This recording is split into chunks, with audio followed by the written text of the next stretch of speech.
Bom dia, bom irmãos, é uma alegria estar aqui com vocês. Vocês principalmente não me conhecem, alguns conhecem mais a Tainá, né? A gente trouxe uma pequena apresentação, né? Um pequeno relatório do que a gente fez de serviço lá em Atibaia e o que a gente tem planejado nessa transição que o pastor comentou. Então, pode colocar assim, eu sou Ulisses e a Tainá. Eu sou de Brasília, né? Eu fiz seminário Palavra da Vida em 2019. A Tainá fez em 2018 e a gente se conheceu lá. Então a gente começou a namorar lá, se casou em 2021 e recebemos o convite para servir na igreja Revive em Atibaia. E lá a gente trabalhou e trabalha em algumas áreas. Aí Tainá, pode ficar à vontade.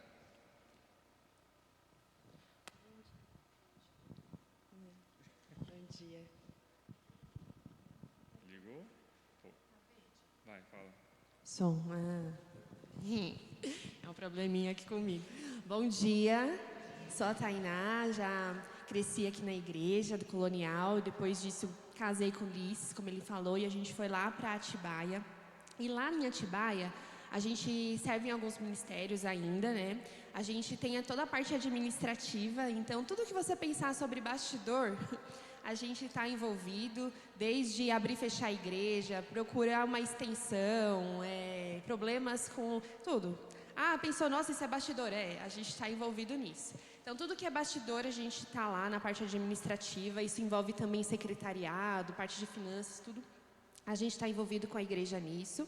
A gente tem a parte dos voluntários, porque lá não é dividido em alguns ministérios, né? A gente tem o Ministério dos Voluntários e cada um trabalha em uma área.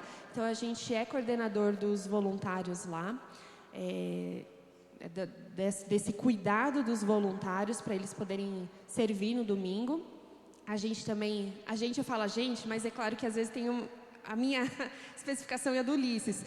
Eu sou um multimídia, que é o Ulisses, né? Se mistura as funções. Se mistura as funções, porque não é comigo.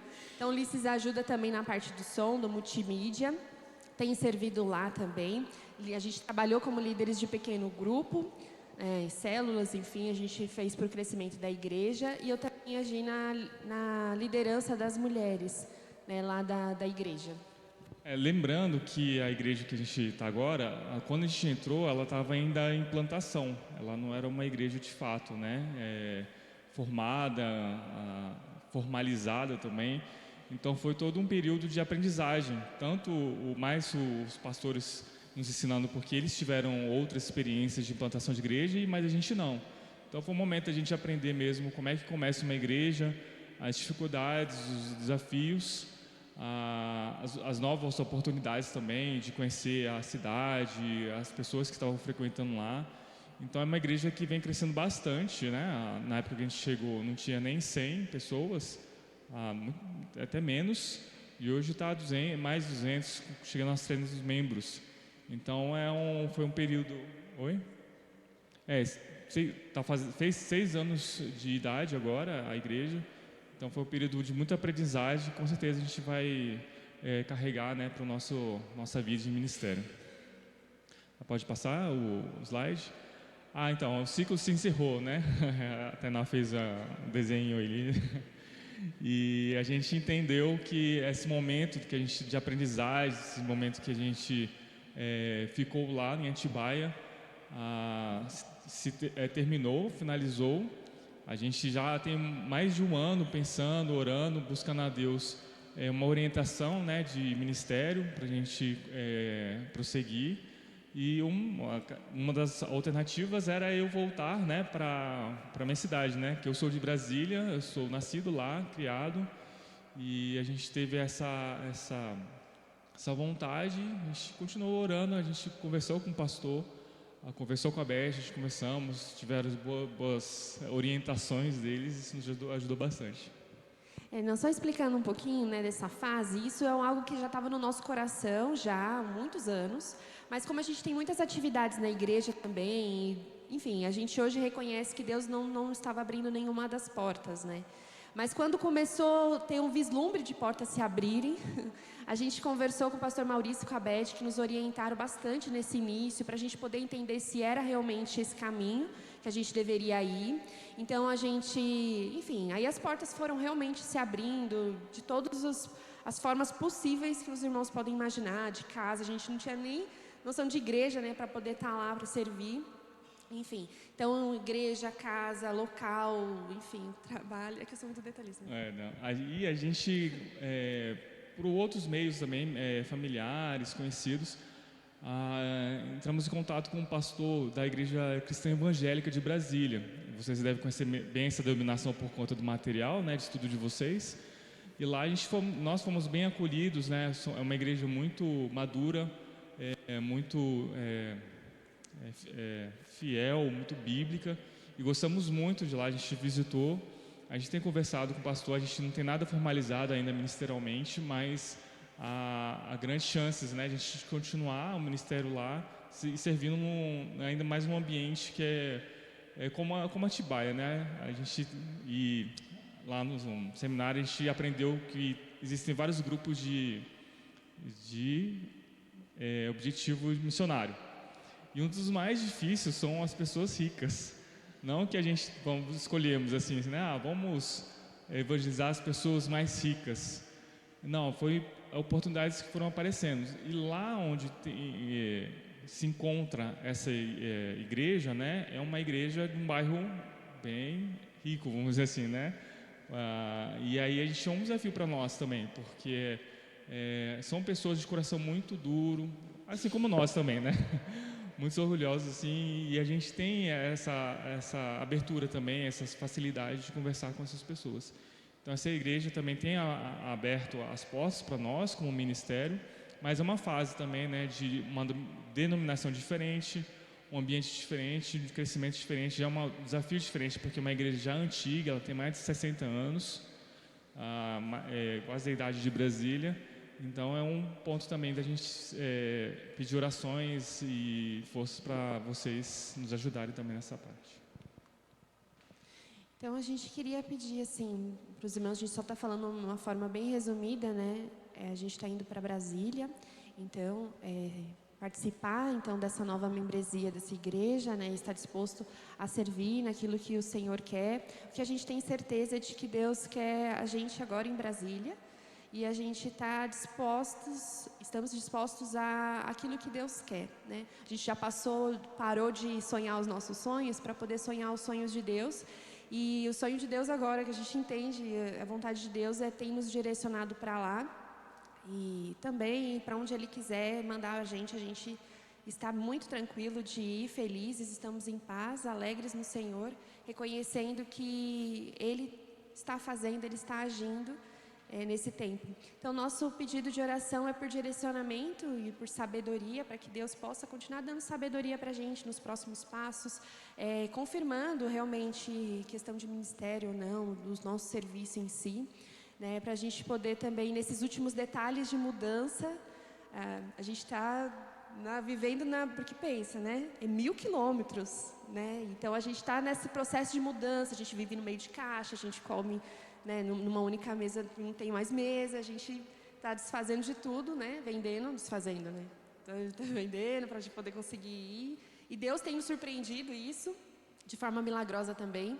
Então, orar para esse processo de mudança, por proteção também, porque são 12 horas de viagem, Ulisses precisa fazer ainda mais uma viagem sozinha para levar bastante das coisas. Já fiz umas viagens botei o carro de mudança, não foi suficiente, vou ter que fazer de outra agora nessa semana, porque não dá para pedir caminhão é muito caro, né? Então, tira todos os bancos lá, abaixa os bancos e enfia tudo lá.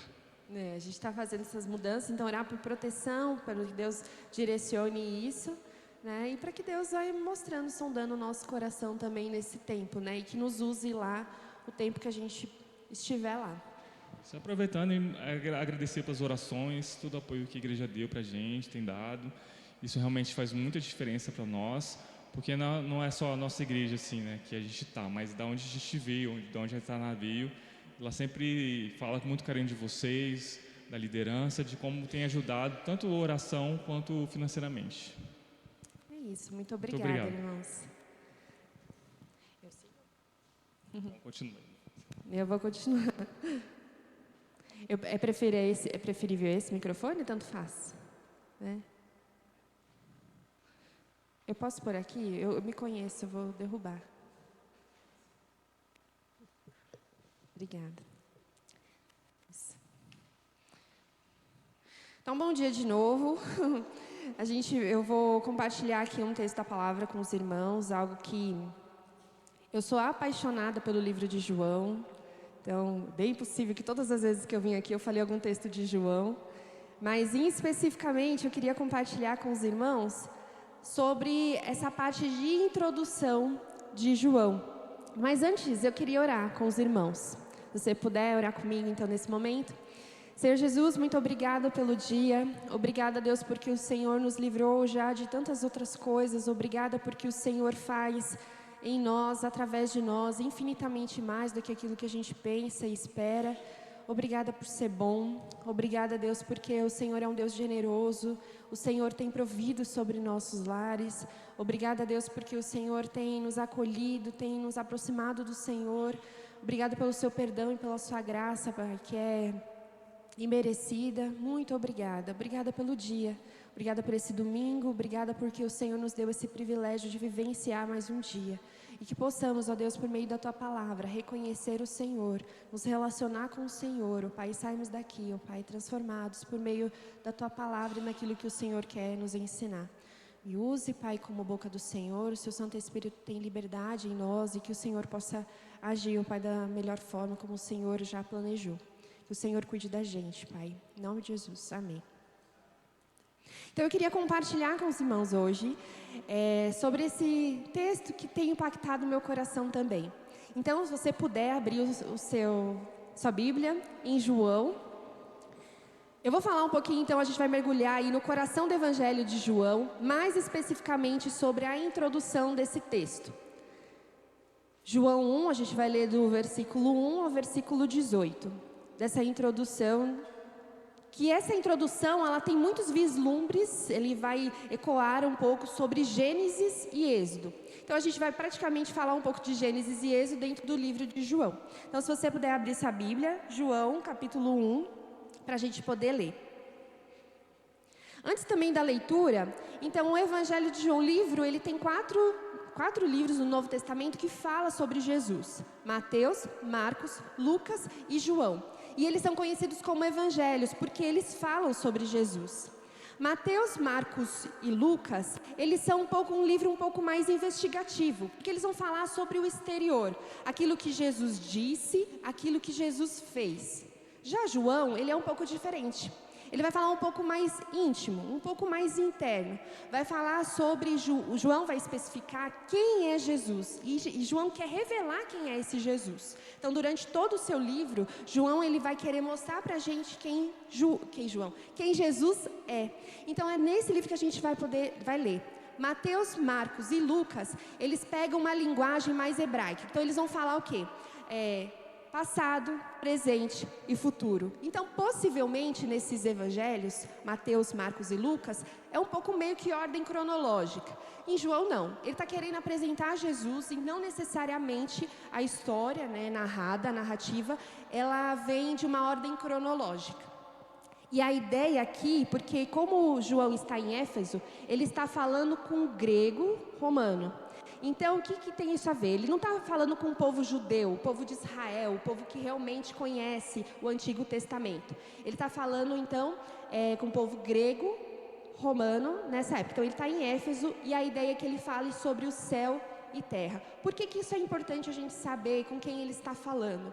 Porque nessa época, pensa, sobre os gregos, você deve ter talvez visto isso na escola, onde que a filosofia, ela estava em alta. Então, as pessoas ali, elas se comunicavam. Você pensa, por exemplo, nos Espartacos, que é onde tem aqueles homens de guerra. Deve ter assistido os 300, alguma coisa assim, os Espartacos, aqueles homens de guerra. E a gente tem também Atenas, o pessoal da filosofia, os Olímpicos, onde vem as Olimpíadas. E aí a gente começa a entender, então, como que é o povo grego.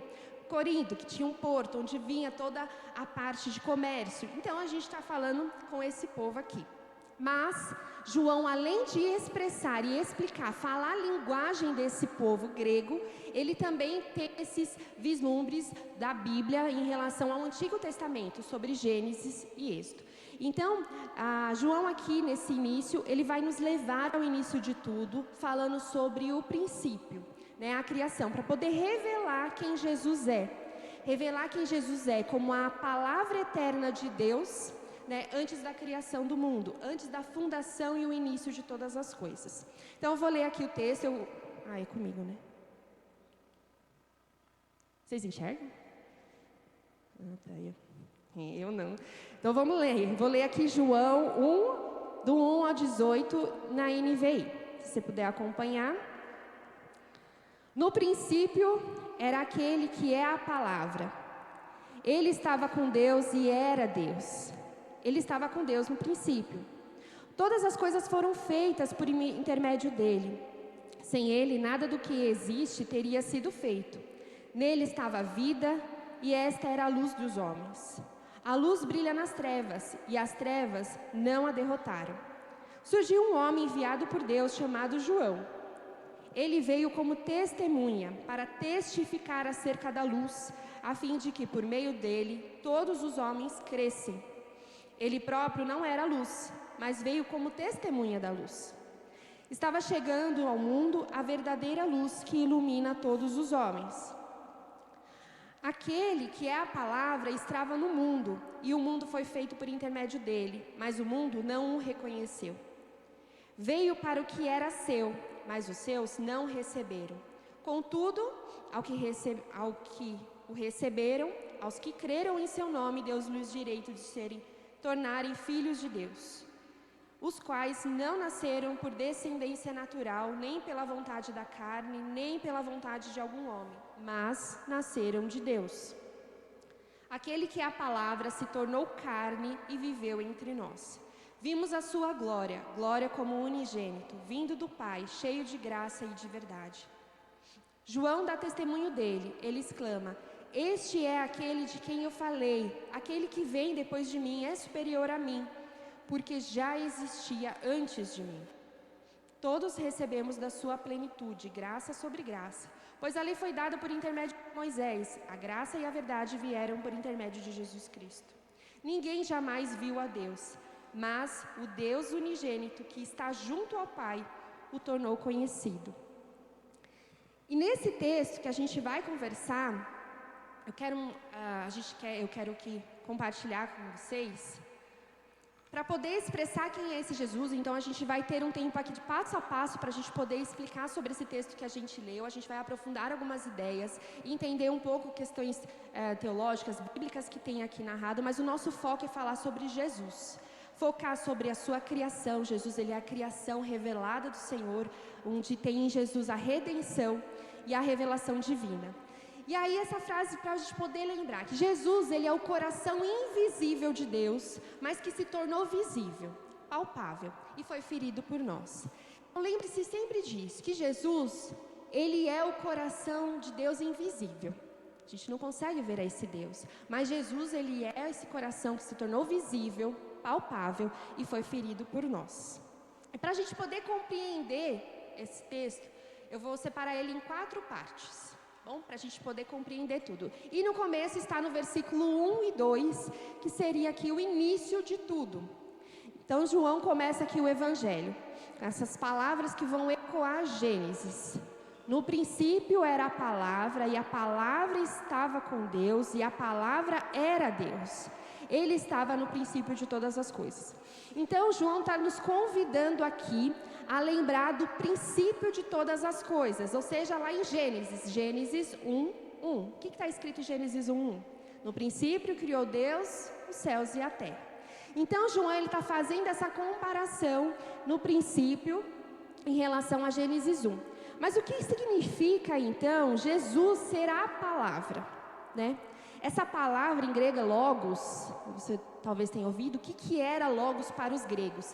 Logos, ele está assim por trás de todo o pensamento humano, todo entendimento humano. Então, no Logos, quando eles falavam sobre Logos, a palavra, era tudo aquilo que as pessoas pensavam, tudo aquilo que estava por trás de pensamento, era tudo, era a expressão de tudo. Eles estavam buscando, porque lembra, eles eram filósofos. Então, eles estavam ali em debates filosóficos para poder compreender, talvez, o que vem antes desse seu pensamento. E é onde que surge, nesse momento, os debates, onde cada um começa a se expressar as suas próprias opiniões, e ali eles começam a expressar entre eles, cada um a sua opinião, para poder buscar o início. Tá, mas e isso? Vem o que antes? O que é aquilo? Para poder se explicar de onde surge a polis, a política, né? Essa expressão de debates, onde cada um tem as suas ideias. Então aqui, João também está explicando para esse povo que o princípio de todas as coisas, o início de todas as coisas é uma palavra. E aí ele vai explicar quem é essa palavra, quem é esse Logos, né? Quem é essa palavra. Então a palavra aqui não é um som, uma palavra escrita, não é um texto escrito. Essa palavra, ela é criativa, ela é poderosa, ela é viva, que a gente está falando lá em Gênesis, né? É a palavra que no Gênesis cria o universo. É a palavra que simplesmente quando Deus fala, haja luz, houve luz. Quando ele fala depois em umas 10 vezes lá, haja separação entre o seco, né? Haja separação da terra. Produza vegetação, começa a produzir vegetação. Haja firmamento, haja luminares no firmamento, e começa a agir. Então é uma palavra que no meio de um caos, no meio de trevas, começa a ter a sua ordem divina. Então a palavra aqui em Gênesis, ela é poderosa, ela traz vida e ela traz ordem, ela transforma o ambiente. Então aqui ele está querendo mostrar para nós que essa palavra é uma pessoa. Não é uma palavra simplesmente que a gente ouve, mas encarnada em uma pessoa. O salmista, ele fala assim, a palavra do Senhor foram feitos os céus, todo o exército deles pelo sopro da sua boca. A palavra dita do Senhor, ela traz ordem e a criação obedece ao Senhor, é o que está em Gênesis, né? Aqui, João está revelando que essa palavra criadora, ela não é impessoal. Ela é uma pessoa, Jesus Cristo. Então, o que significa uma pessoa ser a palavra? A palavra de alguém revela os pensamentos dessa pessoa. Então, se você está pensando em algo e você fala, você está expressando aquilo que você pensou. Então, a palavra aqui, ela encarna os pensamentos nossos, né? Ela transmite aquilo que a gente está pensando. É a personificação da nossa palavra, né? Nossos pensamentos. Mas Deus, a palavra, ela é eterna. Ela não é inseparável dele. Então a palavra, ela encarna os pensamentos de Deus. Ele é a expressão de Deus. Então é como diz Hebreus 1:3. Jesus é o resplendor da glória de Deus e a expressão exata do seu ser. Então Jesus aqui não é uma criação. Ele é o Criador, né? Então, desde o princípio, como a Bíblia vai dizer, ele estava com Deus, o que é distinto de Deus, e ele era Deus, mostrando que ele era um com Deus. Caminhando aqui para a doutrina da Trindade, nos mostrando ali que Pai, Filho e Espírito Santo é um único Deus, agindo em funções diferentes. Então aqui a palavra expressada é o pensamento de Deus. Por isso que eu falo, o coração de Deus é invisível, mas em Jesus se torna visível, porque essa palavra é a expressão clara de Deus. Se você quer saber assim, o que Deus está pensando? Olhe para Jesus. Jesus é a expressão dos pensamentos de Deus. É a encarnação desses pensamentos do próprio Deus. E aí, João, nesse início, ele faz essa estrutura. Esses trechos externos, no princípio era a palavra e ele estava no princípio de Deus, é para poder mostrar para a gente a eternidade dessa palavra. Porque Deus, ele era antes da criação do mundo. Existe uma eternidade passada em que Jesus estava nela. Eu sei que para a gente às vezes é difícil compreender, porque nós somos limitados e existe uma eternidade lá atrás, antes da criação do mundo. Então, antes de algo existir, ele era. É como Deus fala para Moisés, e Moisés fala assim, tá bom, se o faraó me perguntar quem me enviou, quem eu falo que me enviou? Fala que o eu sou enviou. Eu sempre falava assim, por que ele fala o eu sou? Parece que Deus às vezes parecia que queria complicar. Não era mais fácil falar alguma coisa? Eu sou o Criador, eu sou alguma coisa, enfim. Eu fiz, eu sou assim. Quando Deus fala o eu sou, é porque não existe uma definição para o Senhor. Ele simplesmente é. Se eu defino Ele como algo, como o Criador, por exemplo, eu estou limitando. Deus não é só o Criador. Ele é além de qualquer definição. Ele simplesmente é. Ele subexiste. Ele existe. Ele é além do tempo. Ele está além do tempo. Ele é mais do que o tempo. Ele está antes, ele está depois, ele está agora, ele está eternamente. Não existe uma definição. Ele simplesmente é. Então aqui, João, com essa consciência de quem Deus é, o que Jesus é nessa criação, ele está além da criação. Então mostra que no princípio ele já estava lá, né? E também ele revela nessa parte interna com Deus e era Deus, mostrando a sua identidade, né, divina, a sua identidade divina, que ele estava com Deus, sendo uma pessoa distinta, mas um com Deus, o mesmo Deus, o único e Salvador. Então ele veio ao mundo como uma pessoa para poder revelar a nós, trazer uma nova criação para nós. Um Deus que quer se relacionar conosco, um Deus que se importa com a sua criação e quer se relacionar com ela. E assim a gente... Tudo bem até aqui? Tá difícil ou tá compreendendo? Tá, qualquer coisa vocês falam. E a gente vai para a segunda parte. É que eu falo rápido, minha mãe fala que eu falo muito rápido, mas dá para entender, né? Então a gente vai na segunda parte, que é do versículo 3 ao 13. Ele é um pouquinho maior porque ele é dividido em blocos. E a gente vai falar sobre isso. Jesus, ela é a luz da nova criação. Nesse primeiro trecho, no versículo 3, você pode acompanhar na sua Bíblia, do 3 ao 5. Todas as coisas foram feitas por intermédio dele, e sem ele, nada do que foi feito se fez.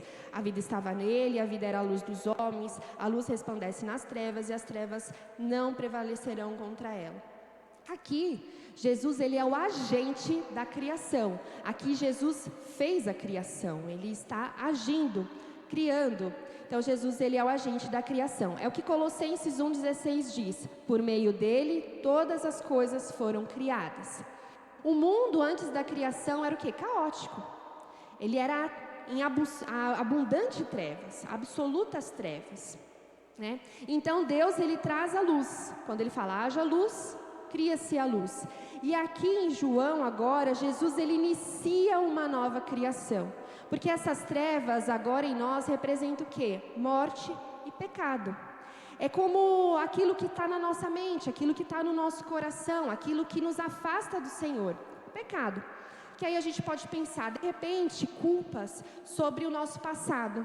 Às vezes a gente tem um passado que nos distancia do Senhor. E às vezes a gente pensa assim, mas como eu posso ser igual àquela pessoa? Porque eu carrego isso no meu passado. Culpas daquilo que a gente fez e que às vezes vem na nossa mente. Deixa eu te falar, isso não é do Senhor. Não há culpa no Senhor, né? Se Ele te perdoou, Ele te perdoando, né? Em Cristo, todas as novas coisas se fizeram. Aquilo que é passado, Deus, ele não te aponta novamente sobre os seus erros, né? Ou erros que às vezes a gente continua cometendo. Quero te dizer que assim, em Deus todas as coisas foram feitas. Ele não olha para você por aquilo que você fez, ele olha para aquilo que você é. E se você é uma nova criatura, ele te olha como filho. Então, às vezes dentro do nosso coração está culpas, ansiedades. A questão da ansiedade, nela, na sua extrema ansiedade, onde eu não confio no Senhor, porque eu preciso, hoje, não sei se você já se deparou, às vezes eu me pego assim, de estar vivendo hoje planejando a segunda-feira. E aí a gente está na segunda-feira planejando a nossa sexta, e a gente não vive a segunda, porque a gente vive em constante planejamento de uma forma ansiosa, sem desfrutar do hoje, que a gente está ali vivendo diante do Senhor, ou medos. Eu entendo que os medos, eles são importantes em alguns momentos. Por exemplo, eu não vou andar 1h da manhã sozinha no meio da rua e, né, enfim, caminhando como se eu estivesse no céu, né, assim. É perigoso. Então a gente precisa ter alguns medos o medo nesse sentido, né, de proteção e de segurança. Mas aquele medo que nos atormenta, onde a gente deixa de confiar no Senhor, reconhecendo que Ele tem cuidado, Ele tem feito, né? Então, esse nos afasta do Senhor, nesse sentido.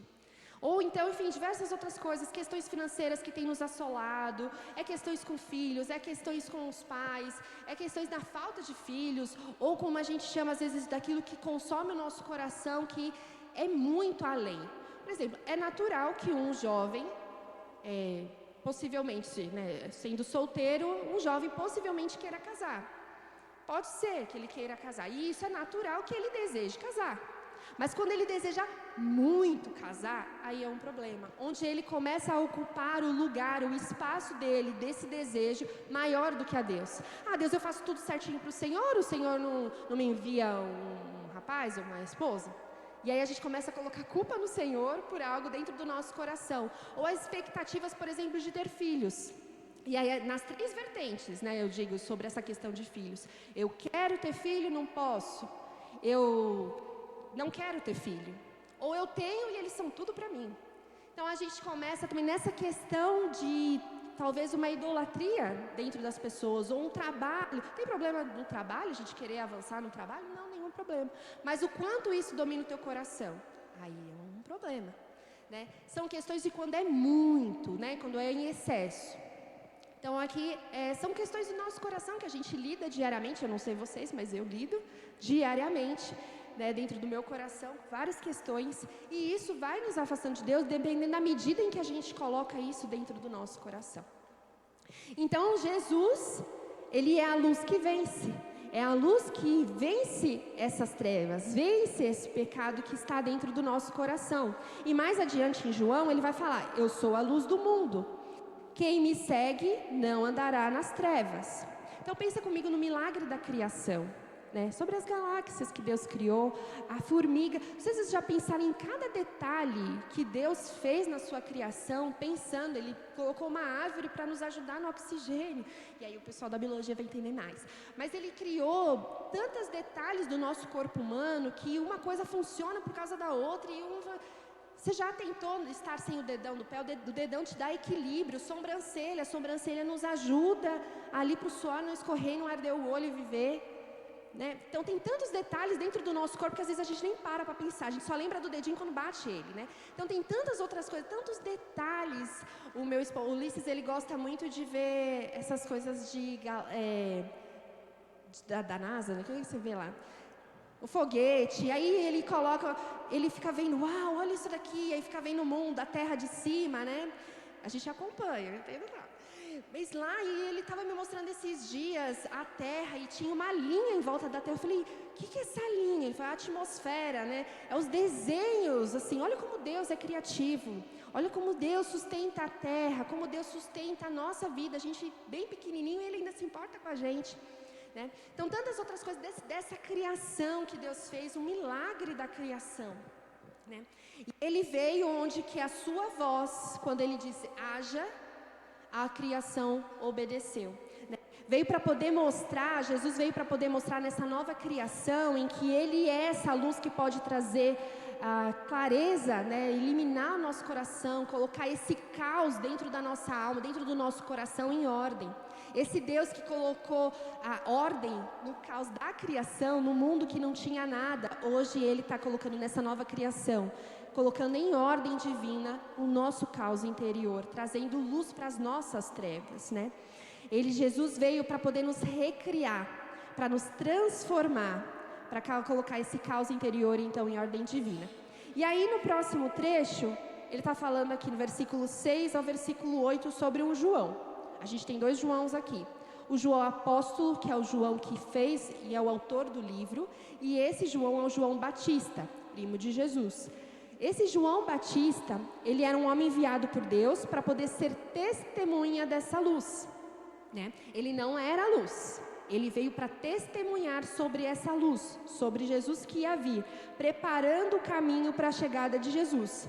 Eis o Cordeiro de Deus que tira o pecado do mundo. Isso nos faz lembrar que o centro dessa história, dessa introdução, não é João, não é ninguém, é Jesus. O centro dessa história é sobre Jesus. Ele está falando sobre Jesus. Então, João Batista, ele é apenas o testemunha. Apenas veio, a função de João é testemunhar. E fazendo um paralelo com a gente, nós hoje somos testemunhas, somos João Batistas, para testemunhar sobre a vinda de Cristo, sobre essa volta de Cristo. Esse é o nosso papel, de testemunhar. A testemunha, o que a testemunha faz lá no julgamento? Ela narra o que ela viu, o que ela vivenciou. Ela não tem o papel de pesquisar, de ir atrás, como um advogado. O testemunho, ele conta aquilo que ele está vivendo, aquilo que ele vivenciou, aquilo que ele viu. E nós, hoje, como João Batistas, nós temos essa função de testemunhar quem Jesus é, para a sua volta, preparar o caminho para a sua volta. E como que a gente faz isso? Se relacionando, testemunhando. Então a vida que você vive hoje, ela não tem nada a ver com você. Ela tem que refletir Cristo em você. E é por meio de você, testemunhando através de você. Ele não era luz, ele veio para falar dessa luz. Então cuidado quando às vezes a gente tenta adorar aquelas pessoas que estão testemunhando a luz. Um líder, talvez do seu pequeno grupo, da sua célula. Alguém que te discipula, talvez. O pastor da igreja, talvez. Colocando eles em patamares que eles não deveriam estar. Porque eles estão testemunhando sobre essa luz, eles não são a luz. Se vocês estão entendendo o que eu estou mencionando. A gente tem que mencionar sobre Cristo. E se você é um líder, que você está discipulando alguém, você está trazendo essa pessoa para Jesus, você tem que trazer essa pessoa para Jesus, não é para você. Sabe aquela coisa de a pessoa compartilhou uma dificuldade e de repente você está caminhando, você é líder dessa pessoa, mas de repente essa pessoa quis compartilhar com outra pessoa e não com você. E você fala assim, mas é eu que estou caminhando com essa pessoa, por que ela não está falando comigo? Não tem a ver com você, não tem a ver com a sua liderança, tem a ver com Cristo. A pessoa precisa falar de Cristo, as pessoas não podem ser dependentes de nós. Pedro, agora eu não lembro se é 1º ou 2 Pedro, ele vai falar sobre isso. Olha, eu estou indo embora, vocês precisam se lembrar de quem Jesus é, porque eu não vou estar mais aqui.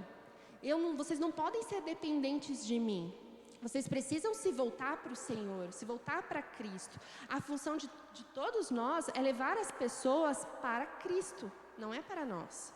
Claro, tem a questão também de Paulo, o mesmo Paulo que fala assim, sejam meus imitadores, porque eu sou imitador de Cristo. A ideia de Paulo não é que vocês ficam seguindo porque eu simplesmente faço tudo que é certo, porque eu imito a Cristo. Então, se vocês querem um exemplo palpável, eu estou aqui.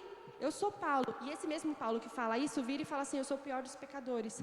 Porque ele reconhece que ele por ele mesmo, ele não consegue. Ele precisa de Cristo. Então nós como testemunhas, precisamos testemunhar sobre Cristo, sobre a sua volta. É isso que deve reger o nosso coração, vivenciar. Como que a gente tem que fazer? Diversas formas, em diversas formas. Talvez você tenha facilidade de virar para uma pessoa do ponto de ônibus e jogar para falar assim, olha, esse universo, Deus e Jesus, e começa a falar sobre a criação do mundo, e ali você já está conversando, já está orando para a pessoa. Talvez você consiga fazer isso. Tem muita gente que faz assim com muita facilidade. Mas talvez você vai na sua expressão de relacionamento com as pessoas do seu trabalho, refletir Jesus e a partir disso vai criar uma conexão, uma conversa ali. E ali as pessoas vão conversar com você e é onde você vai mostrar Cristo. Sabe como você apresenta Cristo? Tem um exemplo de que eu precisei me apresentar no trabalho, eu trabalho fora assim, eu tive que me apresentar, enfim. E ali me expressando o que é o casamento para mim. Porque hoje no mundo em que o casamento é bem complicado, as pessoas às vezes não casam ou não querem casar, ou casam e se separam, enfim. Fui expressar sobre o casamento, falando, para eu poder falar que eu quero a casada, O casamento, onde é uma parceria, onde a gente caminha junto, onde a gente ali um afiando o outro, um cresce. Eu sou uma pessoa muito melhor depois do meu casamento, não por causa do casamento, mas porque eu convivo com uma pessoa que me impulsiona a ser melhor. Da mesma forma ele me impulsiona a ser melhor, me corrige, nas minhas dificuldades, nos meus erros, isso diante do Senhor. Então, expressando isso, o que é isso? A questão das expectativas. Eu estava conversando com um colega meu no trabalho, enfim, e aí ele falou, como é difícil, eu chego e ela não faz assim, não sei o que ela... Falei, são as suas expectativas. Você já explicou para ela que você gostaria de chegar em casa e de repente a louça está lavada, Não sei. Você explicou isso para ela, que essa é a sua expectativa?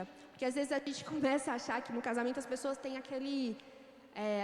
tem um conhecimento sobre nós, mesmo se a gente falar, né? Um dom que Deus não compartilhou, né? A onisciência, que só Deus conhece. Aí a gente acha que o nosso esposo, a nossa esposa deve conhecer a gente só porque eu olhei feio para ele. Então a gente começa a achar essas coisas, tem que se comunicar, enfim. Então a gente foi conversando, ele falou, nossa, eu nunca tinha pensado nisso, de falar para ela o que eu sinto, né? O que eu penso. Eu também não pensaria se não fosse Cristo em mim, né? Se Cristo não...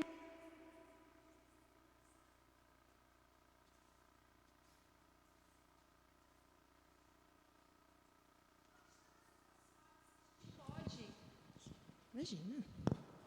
De tantas outras formas que a gente precisa, então, compartilhar esse Jesus. Se é uma dessas, talvez do casamento, ou qualquer outra ação que você tem para poder conversar, né? A gente pode expressar.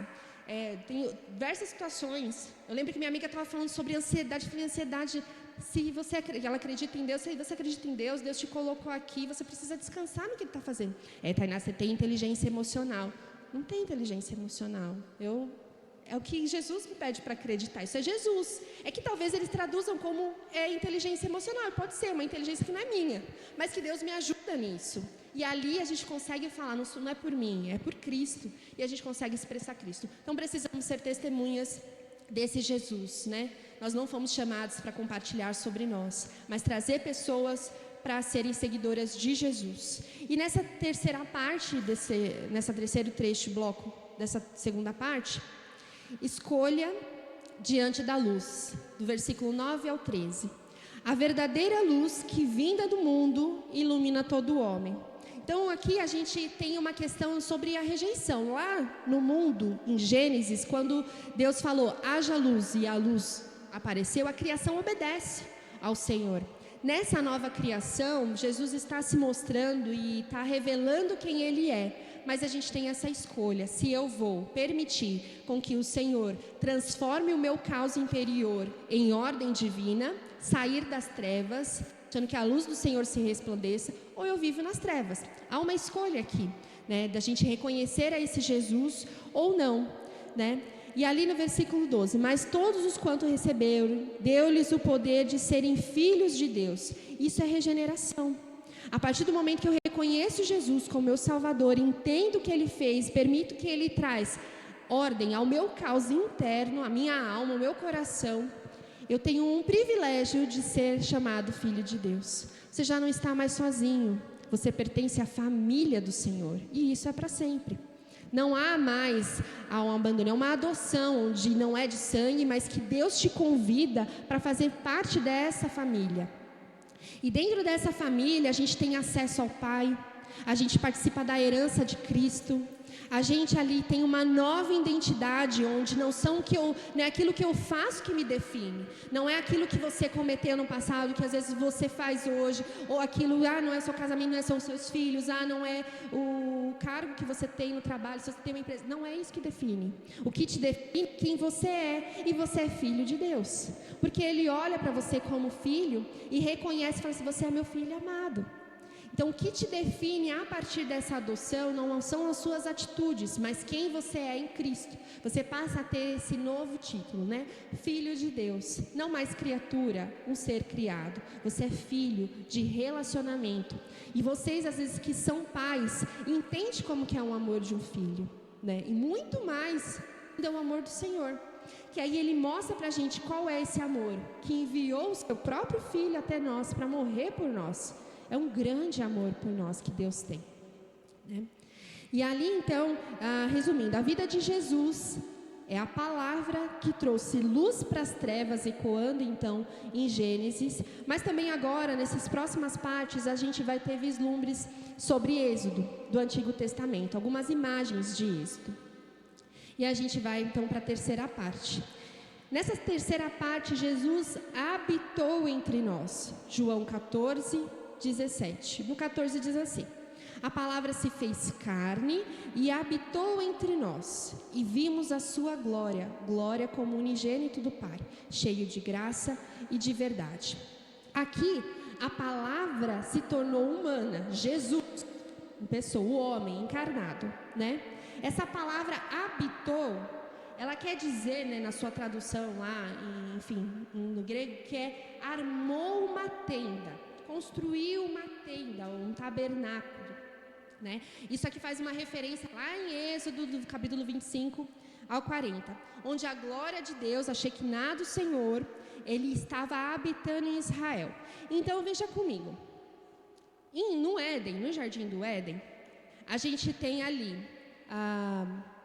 uma extensão do reino de Deus, onde duas realidades ali no jardim do Éden, elas se encontravam. Céu e terra se encontravam no jardim do Éden para um relacionamento. Deus, ele governava ali tudo. Só que aí a gente tem um problema, que está narrado em Gênesis 3, que é a queda, onde o homem e a mulher pecaram. Então há uma separação do céu e da terra. Por quê? Porque Deus, sendo santo, santo, santo, não se relaciona com o pecado, não consegue se relacionar com o pecador. Então há uma separação ali entre a terra e o céu. Então antes, no jardim do Éden, onde o reino e o céu era uma extensão, a terra era uma extensão do céu, agora há essa separação. E Deus, na sua infinita graça e misericórdia, quer ainda se relacionar com o pecador, né? Deus é maravilhoso, né? Mesmo a gente pecando, errando, não querendo, ele ainda sendo santo, ele quer se relacionar com o homem. E como que ele faz isso? Se ele é santo, ele não consegue se relacionar com o pecador. Em Êxodo vai dizer, o que que ele faz? Ele cria-se uma tenda, o tabernáculo, né, da Arca da Aliança, onde ele cria um espaço para que ele possa se manifestar e se relacionar com o povo. Basicamente, de forma muito bem resumida, então ele tem um espaço lá, uma tenda, um tabernáculo que foi criado, onde o sacerdote, ele colocava a mão no cordeiro puro, confessava todos os seus pecados ali, enfim, fazia todo esse arrependimento, toda a confissão dos seus pecados para poder entrar dentro dessa tenda, na parte do Santo dos Santos, onde Deus, na sua glória, descia, né, para poder se relacionar. Então, quando ele colocava a mão no cordeiro, confessando os seus pecados, o cordeiro, como sacrifício, morria no lugar do sacerdote, e ele entrava nesse Santos dos Santos e tinha um relacionamento onde Deus descia a sua glória para se relacionar com o povo, né? Só que aí, quando a gente pensa, então, o tabernáculo é esse encontro. Deixa eu ver se tem mais. O tabernáculo, então, ele é esse encontro do céu e da terra, naquele momento onde Deus desce para poder se relacionar com o seu povo. Só que agora, João está querendo nos dizer, está nos mostrando que Jesus habitou, armou a tenda. Jesus é o tabernáculo entre nós. De que forma? A glória do Senhor em Jesus está habitando, andando entre nós. E ele também é o cordeiro que morreu e não precisa mais de sacrifício para poder você confessar os seus pecados e se relacionar com o Senhor. Então Jesus, santo, veio até nós com um tabernáculo habitando entre nós. E mais, hoje ele está dentro de nós. O que isso significa? O tabernáculo do Senhor está dentro de nós, de uma forma bem explicada. Então, se ele está em nós, não há um lugar específico santo que eu preciso buscar ele. Eu posso buscar ele todos os dias. É por isso que o entre domingos é muito mais importante do que o domingo em si. Porque em Jesus, se ele está em mim e todos os dias eu me relaciono com esse Deus, eu não venho para o domingo para me relacionar com Deus. O domingo, ele é uma celebração. O que é essa celebração? Onde todos que estão se relacionando, ou aqueles ainda que querem ou vão se relacionar com o Senhor, vão compartilhar aquilo que entre domingos está acontecendo. O domingo é uma celebração de entrega, não é uma celebração de receber. Se você tem vindo na igreja todos os domingos para poder encher o combustível, está errado, porque o culto não é para você. O culto de domingo, ele é para entregar ao Senhor. Isso significa também que se talvez você escuta uma música e fala, não gosto dessa música. A música não é para você. A música é para celebração ao Senhor, onde cada um, e aí Paulo vai falar com seus dons e talentos individuais, juntos celebram, e onde eu compartilho os meus dons, vocês compartilham os seus dons, e assim na mutualidade cristã, a gente vai compartilhando os dons, compartilhando o que Cristo fez em nós, através de nós na semana. Claro que eu estou separando em semana, mas o domingo é uma continuação também daquilo que Jesus já está fazendo. Só que Deus, na sua infinita graça, misericórdia e bondade, chega no domingo e entrega para nós também. E a gente sai daqui renovados, cheios da palavra do Senhor, consagrados, fala assim, não, realmente, precisava ouvir. Pela graça do Senhor, não como um objetivo principal, mas porque Deus, Ele transmite isso a nós de uma forma graciosa. Então, o domingo, ele é essa celebração, onde a gente pode celebrar e entregar ao Senhor. As paredes em si, não, a gente tem que tomar cuidado, porque às vezes a gente coloca sagrado que Deus não colocou sagrado. Estar na igreja tem sim a sua santidade, no sentido de a gente estar juntos, se reunindo, entregando e festejando ao Senhor. Mas onde você está no seu trabalho, também é um momento de culto, de adoração ao Senhor. Pode ser um culto diferente, onde talvez você não cante e ouve uma mensagem, pode ser. Mas quer comais, quer bebais, quer façais qualquer outra coisa, façam para a glória do Senhor. Porque Jesus hoje, Ele habita em você. Sabe aquela coisa que às vezes, eu quero ir no céu para poder virar e para Pedro e falar como que foi caminhar com Jesus, né? Durante todo esse tempo, deve ter sido muito legal. Tenho certeza que ele viraria para você, não, eu posso dizer, mas me diga como que é andar com Jesus dentro de você, porque a experiência deve ser surreal. Então, quando a gente caminha com o Senhor, dia após dia, transmitindo, vivenciando sobre Jesus, não é sobre o local, é sobre onde você está. Então, você pode... O véu já se rasgou a partir da morte de Cristo. Não há mais um intermediário entre nós e o Senhor. Eu não preciso do sacerdote para ele poder e através de mim eu falar os meus pecados para ele levar diante do Senhor. Nós somos sacerdócio real, nação santa, povo escolhido, excluído não, né? Não.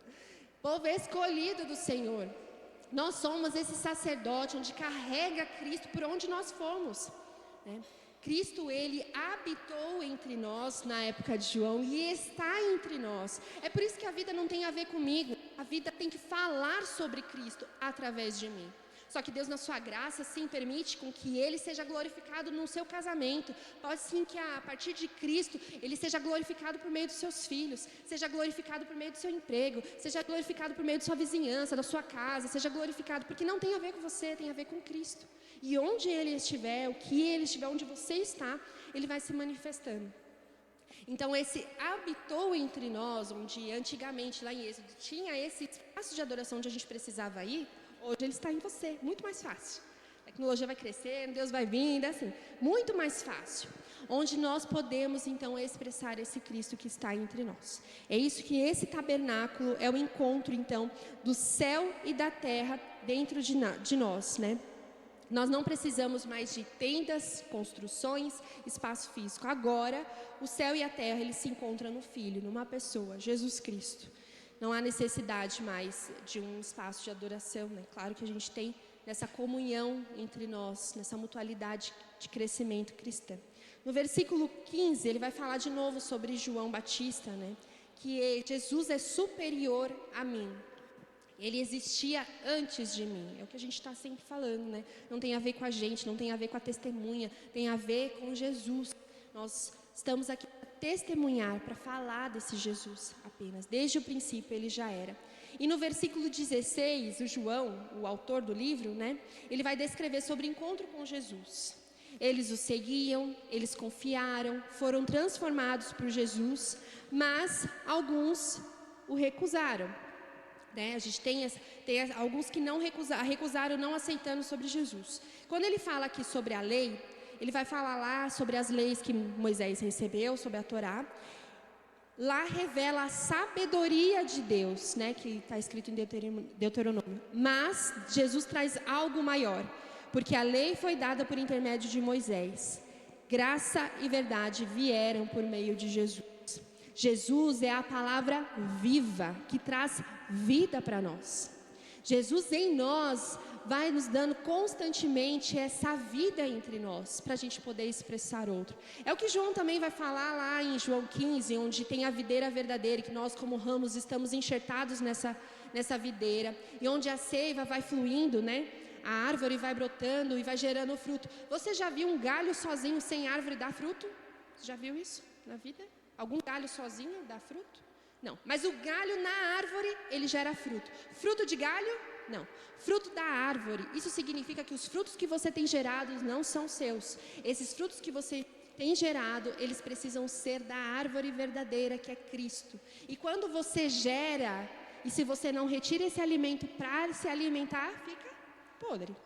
Então, esse alimento que você tem produzido de uma árvore que não é você, é o próprio Cristo, e tem te gerado esses frutos, é para alimentar a outros. Então, você precisa alimentar a outros. Alimentar seja na sua casa, seus filhos, seja os seus vizinhos, o pessoal do seu trabalho, onde você estiver. Esse fruto, ele precisa alimentar a outros, para que outros possam conhecer dessa árvore que é Jesus, né? Graça e verdade. Se o evangelho fosse apenas graça, só a graça do Senhor sem a verdade, seria até uma heresia, né? A gente não vivenciaria, seria algo errado. Mas ele tem a verdade, elas duas simultaneamente caminham juntos. Jesus, ele trouxe verdade e graça sobre nós, né? Então pense nos milagres do Senhor Jesus, onde ele tem agido. No seu livro, durante João, ele vai falar: cegos, vejam; aleijados, andem; coxos, andem, né? Ele vai fazer a ressurreição de Lázaro. Então, são sinais para mostrar essa divindade de Jesus, e que a gente tem o privilégio de se relacionar com Ele. E assim, já caminhando para o final, e já na última parte, muito rapidamente, Jesus, o Filho que revela o Pai. Ninguém jamais viu a Deus, o Filho unigênito, o Filho único que está no seio do Pai, que é quem revelou. Jesus é transcendente, Ele é invisível, mas Jesus torna esse Deus conhecido, né? Ele faz, aqui João faz uma linguagem de imagens sobre reis e palavras, sobre pai e filho, né? Mostrando uma intimidade profunda do filho tem junto com esse pai, uma intimidade de estar no colo, revelando o seu amor. E João vai falar que Deus amou o filho de tal maneira, que deu seu filho unigênito, para que todo aquele que nele crê não pereça, não morra, mas tenha a vida eterna, né? Deus aqui deixa aberto sobre a questão da salvação, do reino de Deus. Jesus veio aqui de forma homem, encarnada, para poder expressar os pensamentos, o coração, o caráter de Deus. Quer conhecer esse Deus invisível? Se relacione com Jesus. Conheça a esse Jesus. Esse Jesus que é o único Deus verdadeiro desde Israel. Quem vê a mim, Jesus disse, quem vê a mim, vê ao Pai. Então, se você olha para Jesus, Ele está aqui para revelar quem é esse Deus. Um Deus que a gente às vezes não vê, né? A gente não vê esse Deus, mas é um Deus que está sendo revelado, que é expressado, que é transmitido de forma encarnada através de Jesus. Então, Jesus, Ele é o coração invisível de Deus, mas que se tornou visível, palpável, habitou entre nós, está em nós, né? Foi ferido por nós, mas para que a glória do Senhor fosse manifestada também através dele. Ele é a palavra eterna, ou seja, Ele é a personificação de Deus, dos pensamentos de Deus, do caráter de Deus. Ele é essa palavra eterna que expressa os pensamentos de Deus para nós. Ele é a luz dessa nova criação, onde lá Ele trouxe ordem ao caos. Hoje Jesus, Ele traz ordem ao caos da nossa alma, ao caos do nosso coração. As trevas que há no nosso coração, Ele é essa luz dessa nova geração. Ele é o tabernáculo vivo, ou seja, Ele criou essa tenda, Ele é onde o céu e a terra se reúnem, Ele habita aqui entre nós e está em nós, para que Ele possa agir em nós, por meio de nós. E Ele é o Filho de Deus, que se tornou homem, para poder revelar para nós quem o Pai é. Toda a história, de Gênesis a Apocalipse, vai apontar para uma única pessoa, que é Jesus Cristo. Todos os textos da Bíblia, tudo vai apontar para Cristo. Para que você possa conhecer a esse Deus, se relacione com Jesus. Conheça e seja conhecido por esse Deus.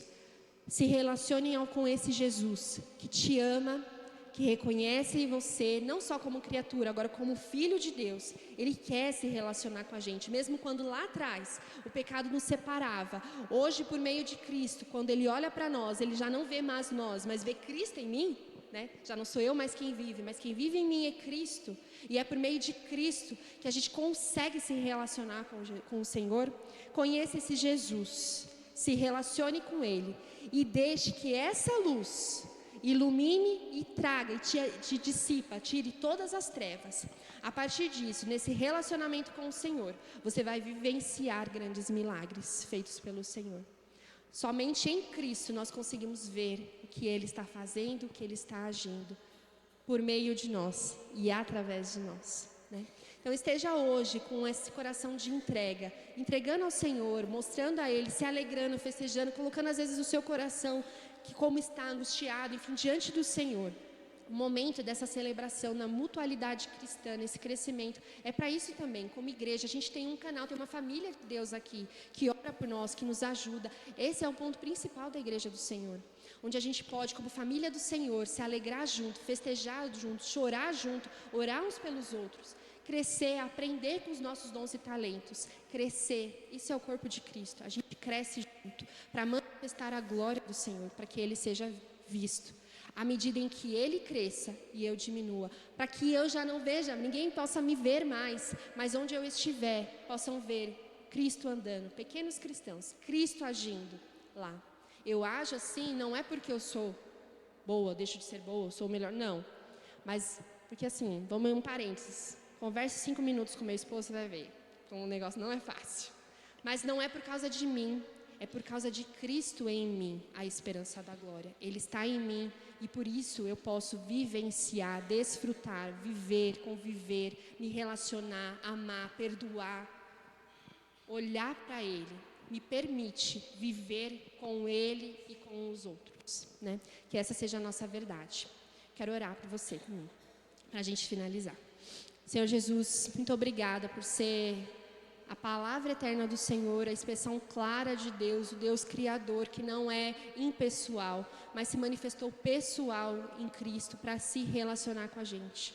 Obrigada porque apesar de quem eu sou, apesar de quem nós somos, dos nossos pecados, das nossas dificuldades, o Senhor ainda quer se relacionar com a gente e enviou Jesus para isso.